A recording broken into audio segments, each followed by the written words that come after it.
one of the most indelible images of the last decade as Real TV looks back at Jim Bakker, a preacher once worth millions.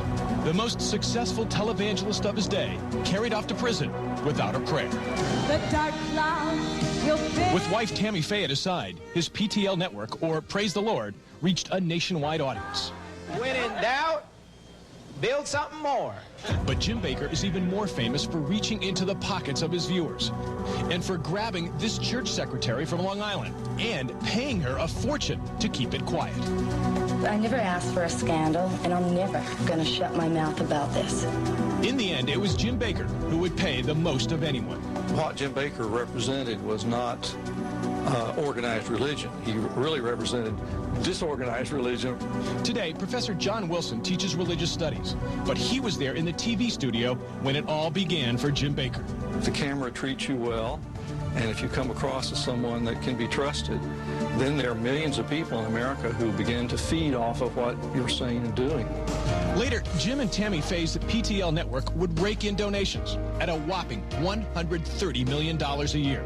They lived large, and they built a huge Christian theme park in South Carolina.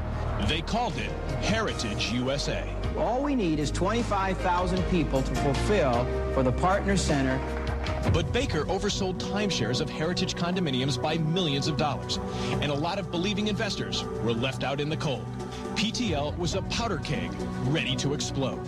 And this is the woman who lit the match. I'm just so tired of always being the bad girl.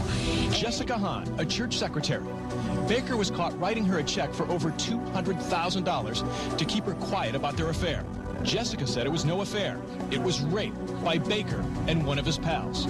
She even showed how it was done for the cameras.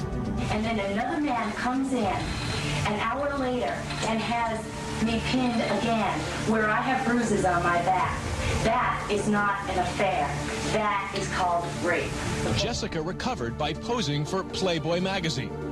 They gave her close to $1 million. But all the sins would catch up with Jim Bakker here, defrocked and found guilty of cheating his followers out of millions. He had risen to the top in front of the cameras. Now the cameras watched without mercy as Jim Bakker and his empire collapsed. One thing I hope people have learned is that when somebody looks at you on the TV and says, "Send me money," you don't do it. Bakker served only 5 years of a 45-year sentence. Today, he's divorced from Tammy Faye and remarried. He lives in South Carolina and is writing a book. And sometimes he'll even get in front of a camera to remind us of who Jim Bakker is and where he's been. I taught people to get rich, and I felt that God wanted them to prosper. But as I studied the Bible, I realized that Christ had nothing really good to say about wealth.